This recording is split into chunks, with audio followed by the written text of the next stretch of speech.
Meenakshi, and I'll be talking about law of attraction and manifestation with a different point of view.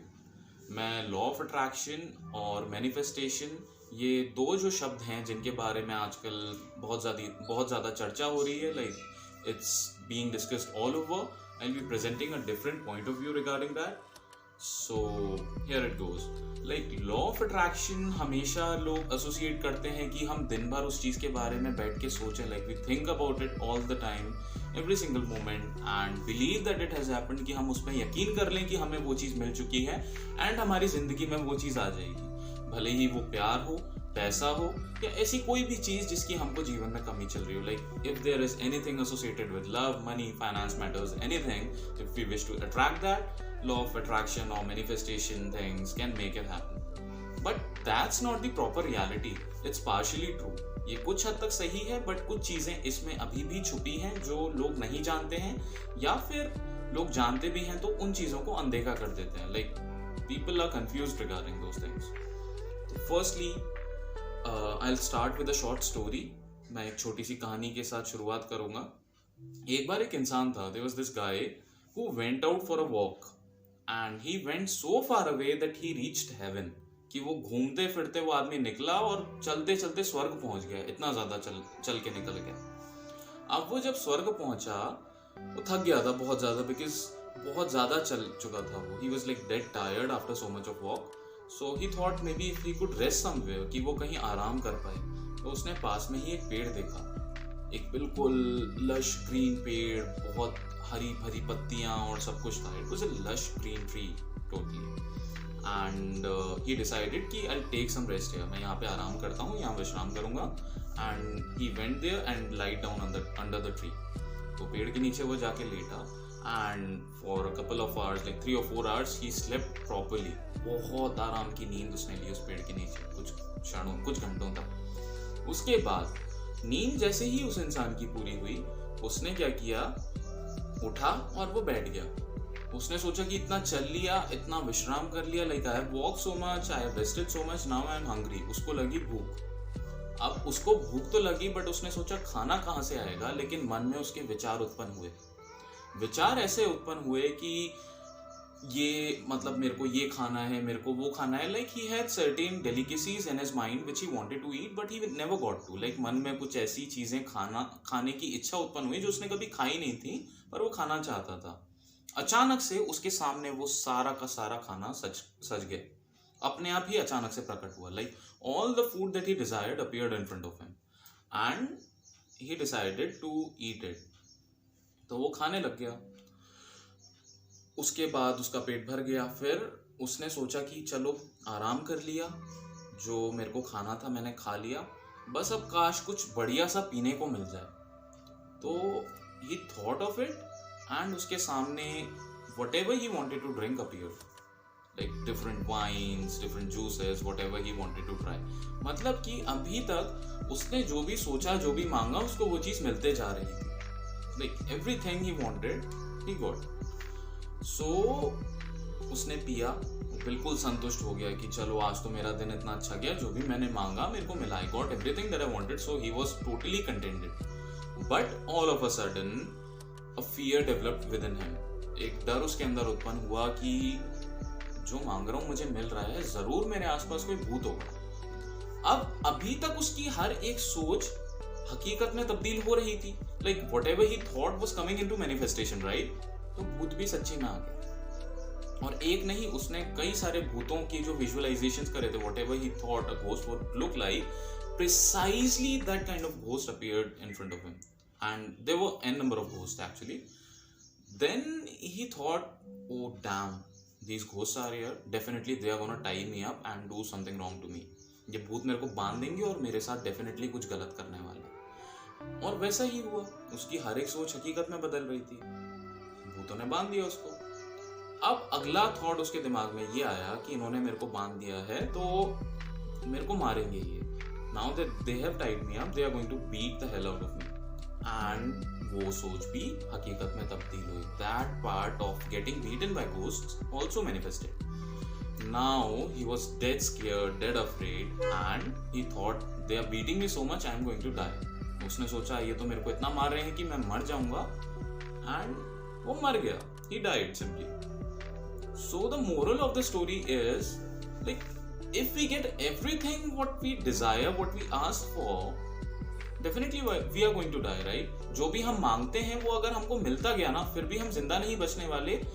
यहाँ सिर्फ मृत्यु का सवाल पैदा नहीं हो रहा, हम कैसे ना कैसे खुद का विनाश करके ही बैठ जाएंगे अगर मनुष्य की हर इच्छा पूर्ण होने लगी तो इधर हमें एक बहुत प्रॉपर माइंडसेट की यानी दिमाग में स्थिरता की जरूरत है कि हमको क्या चाहिए और जरूरत और जो उस चीज की मांग है, उन दोनों के बीच में यानी वांट और नीड के बीच में जो फर्क है, जो उनके बीच की दीवार है, उसको समझने की जरूरत है.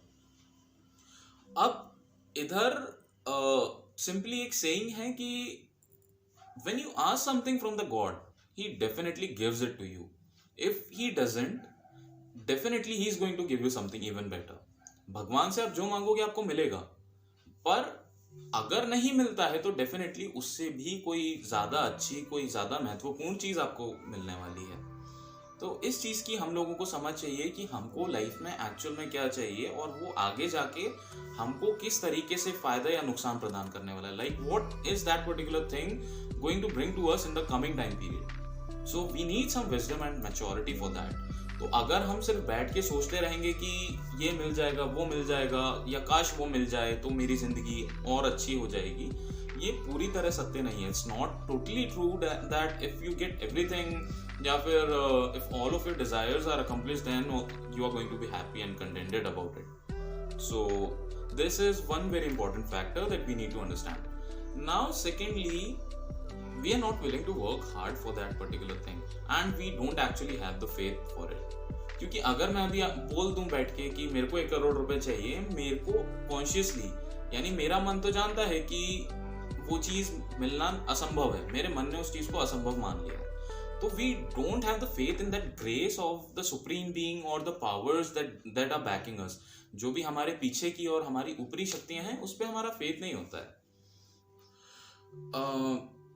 There's a saying जो मैंने कहीं पे सुनी थी कि मुखम करोति वचालम पंगुम लगयते गिरिम यत कृपा तम अहम वंदे श्री गुरु कृपा तारणम. यानी कि एक मूक इंसान यानी इवन अ डम मैन कैन स्पीक. एक जो इंसान गूंगा है वो तक बोल सकता है, मूक जो है. इसका मतलब हुआ मुखम करोति वचालम पंगुम लगयते गिरिम. Even a lame man can cross the mountain. एक लंगड़ा भी पहाड़ को पार कर सकता है. यत कृपा तम अहम वंदे श्री गुरु कृपा तारणम. It's by the grace of that supreme being and the gurus and the almighty that we are able to do whatever we wish to या whatever we want to.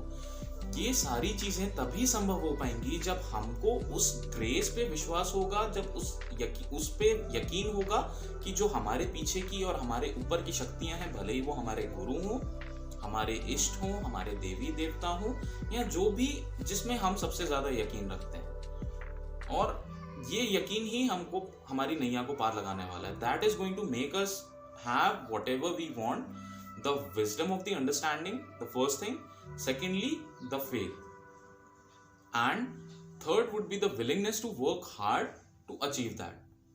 Now, just covering a small science behind it, like law of attraction में सिर्फ ये नहीं है कि आप सोचो, meditate करो, मैनिफेस्ट करो, विजुअलाइज करो, that's it. पूरे दिन बैठ के सोचना, समझना, उस चीज के लिए मेहनत करना ही सिर्फ जरूरी नहीं है. उसके साथ साथ इसके पीछे का साइंस भी समझने की जरूरत है. हमारी बॉडी में 3 नाड़ियां होती हैं, जो मेन 3 नाड़ियां हैं जो हमारे श्वास यानी हमारे breathing pattern, it controls our breathing with those 3 nadis. Like 3 नाड़ियां. Ida, whenever our left nostril is active, यानी हम जब बाईं तरफ से सांस लेते हैं तो हमारी ईडा नासिका एक्टिव होती है, ईडा नाड़ी, sorry. And whenever we breathe in from the right nostril यानी दाईं नासिका से जब हम सांस लेते हैं तो हमारी पिंगला नाड़ी एक्टिव होती है. जब दोनों नॉस्ट्रिल से सांस अंदर लेते हैं तब सुषुम्ना नाड़ी हमारी एक्टिव होती है, सक्रिय होती है यानी. तो whenever we are able to breathe in from both the nostrils with a proper balance as in 0.1% का भी फर्क नहीं होना चाहिए. There shouldn't be any difference between the breathing patterns of both the nostrils. तब हमारा गणेश तत्व एक्टिव हो जाता है, गणेश तत्व हमारे शरीर का सक्रिय होता है। That's when we are able to manifest और अट्रैक्ट व्हाटएवर वी वांट। ऐसा हमारे पूरे जीवन काल में एक नॉर्मल मनुष्य के, किसी योगी या किसी आचार्य या किसी गुरु की बात नहीं कर रहा हूँ, एक नॉर्मल मनुष्य की बात कर रहा हूँ। I am talking about a normal human being. we actually go through that phase twice a day for fraction of a second when we breathe in equally from both the nostrils। दोनों नासिकाओं से जब हम पूरी तरह सांस ले पाते हैं, ऐसा दिन में 2 बार होता है, सिर्फ कुछ क्षणों के लिए। एंड उस टाइम पे जो हमारा थॉट प्रोसेस होता है, जो भी हमारी सोच होती है, जो हम बोलते हैं, वो चीज हकीकत में तब्दील हो जाती है। इसीलिए ये भी कहा जाता है कि सोच समझ के बोलना चाहिए, क्योंकि मुंह पे सरस्वती का वास होता है। जो हम बोलते हैं वो चीज हकीकत में तब्दील हो जाती है। It actually manifests.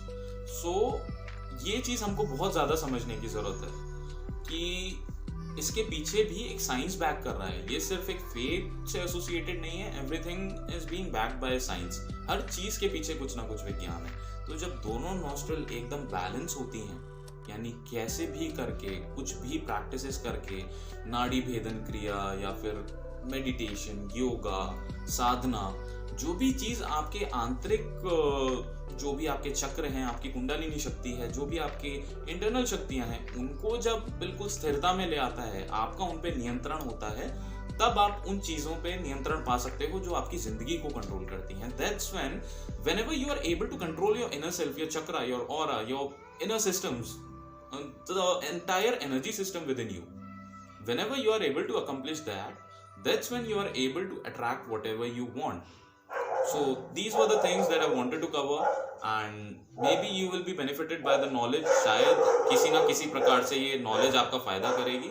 तो हरिओम तत्सत।